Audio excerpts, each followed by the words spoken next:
Hello and welcome to Your Bikes on Sick Biker channel series of episodes. On the previous episode from this series we could watch Javier from Massachusetts talking about his Bianchi road bike, and today we are moving on to Italy where Tommaso will talk about his Norco mountain bike and some interesting upgrade he's made. Very similar one to the project I'm doing now with the rigid forks. And if you would like to feature your bike, just let me know. The link to the article where I'm explaining everything is in the description, so I'm hoping to get more download links because your reviews are so nice and so precious. So, Tommaso, grazie mille, and we're gonna watch your review. Hello everyone, my name is Tommaso and I'm an Italian guy, so first of all I'm sorry if my English is not perfect. Second, I want to thank Sick Biker or Canon Dan, or actually Daniel, for the opportunity to review my bike on his channel. Now, my bike that I want to review today is an entry-level or cheap mountain bike from Norco. The model at the beginning was a Storm 7 bike. However, now on the frame is written Charger 9. That is because at the beginning I broke the frame and it was replaced under the warranty because the seat post was not long enough, and I keep it too outside from the frame and I forced it too much and it broke the frame. However, I don't want to blame Norco about that. Probably was just my bad habit to keep the saddle too high. Actually now, for what I'm doing, I'm looking to get the saddle generally more down. So, the frame is a medium size frame, so it's an 18.5 inches. And I am around 183 centimeter tall, and my feeling is quite good with that size. However, sometime I would like to try a bigger frame, probably with a shorter stem, but I never tried it, so I cannot say anything about that. What I'm feeling with that frame is that it's quite agile and I'm okay with it. So what I want to discuss with you is the fact that I purchased that bike 3-4 years ago, and during the time I worn it out and I had to replace different parts of it, and so I've done 3 major upgrades in my opinion that I want to discuss with you, especially from the different feeling I got after replacing them. So the first one and the most important one in my opinion are the tire. So by changing just the tire you can get a complete different feeling of the bike. And as I said, I'm living in Michigan and we have a quite long winter here with a lot of snow. So during the winter I need tire with a lot of grip. So I'll show you what I have right now, which they are GX Gatto. Now probably are they have changed it and it's going to be Vittoria Barzo, I guess, this similar model. However, those tires are for mud, and as you can see here they have a very high knob and very well separated, so the mud can go outside and you get a lot of grip out of them. So and in my case they work very well on the snow. The other things that I like it, and I feel it especially if I ride on the grass, is the curvature they have. So it's a very smooth transition from the bike to have the bike straight or where you are leaning the bike. So I like this design of the tire especially. Unfortunately, those big knobs that they are very good on the mud, they do not perform really well on the road, especially because they give you a lot of rolling resistance. So during the summer that I'm generally going around the city on the road or on the sidewalk, I had to change tire in order to get better performance. And what I have here is a used one, but is a GX, so same brand, GX Tattoo, which they do not have any knobs or any thread, and those they roll very well on the road, and they give you a lot of grip on the side while you are doing high speed turning, and you have to lean a lot the bike. So I like this feature of this tire. So these are quite worn out, as you can see here. I have lost some part of the rubber, so there is no any more rubber, so I had to replace them.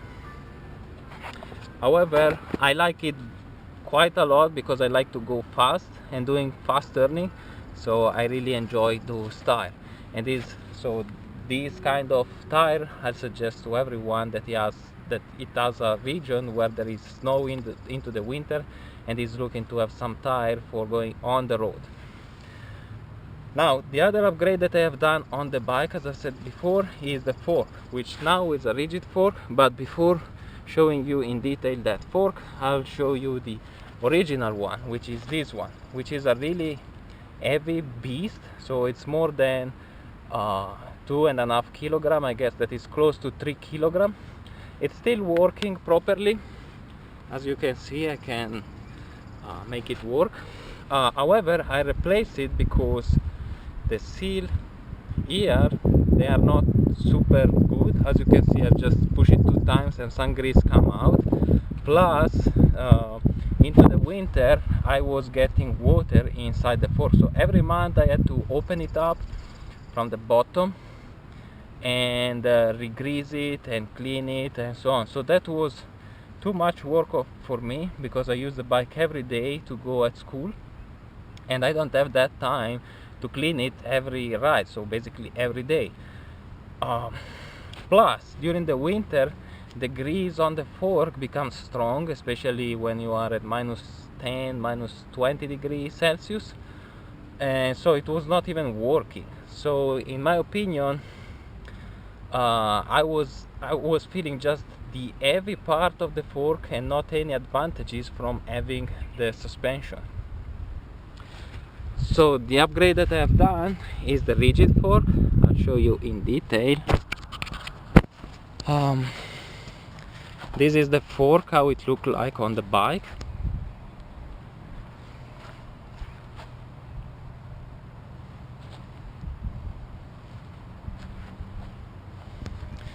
And the fork is from Exotic, and this special model is in an aluminum one, as you can hear, and not a carbon one, which is most common from Exotic.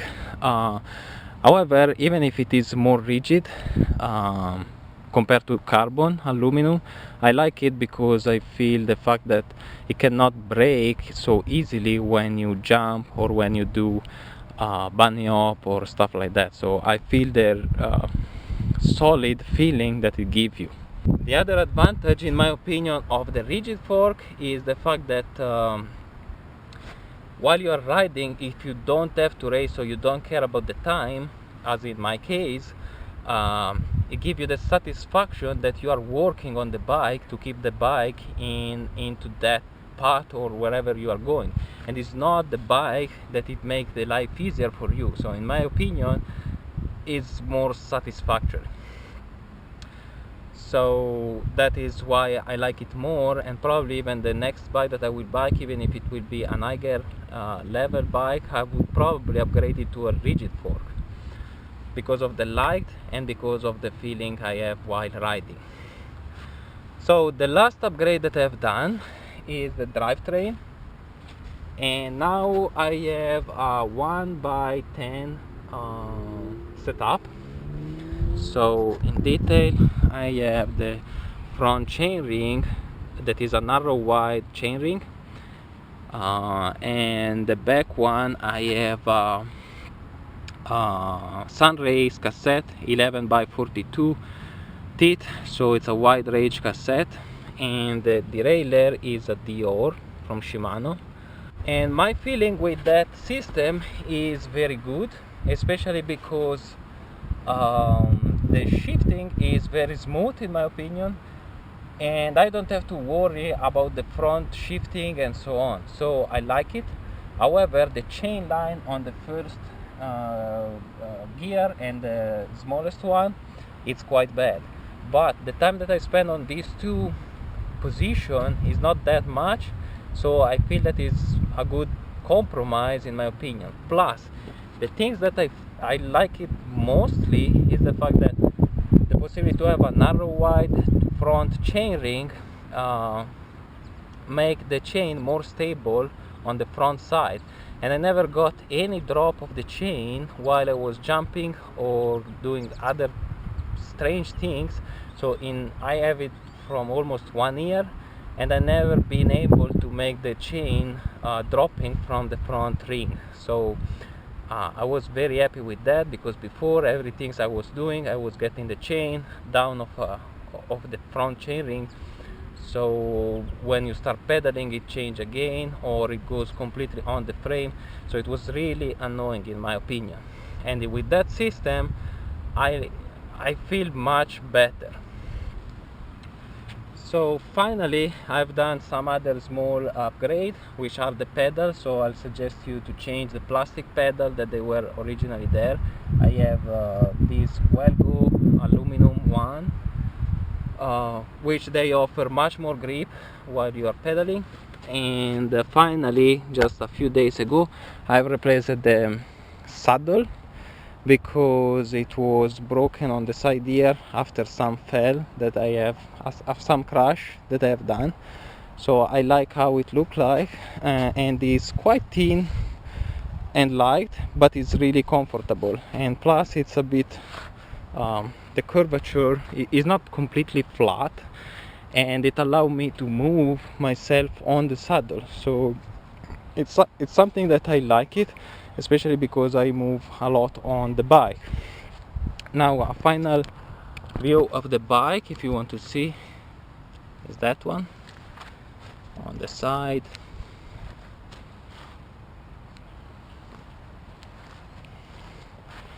From the front, from the top.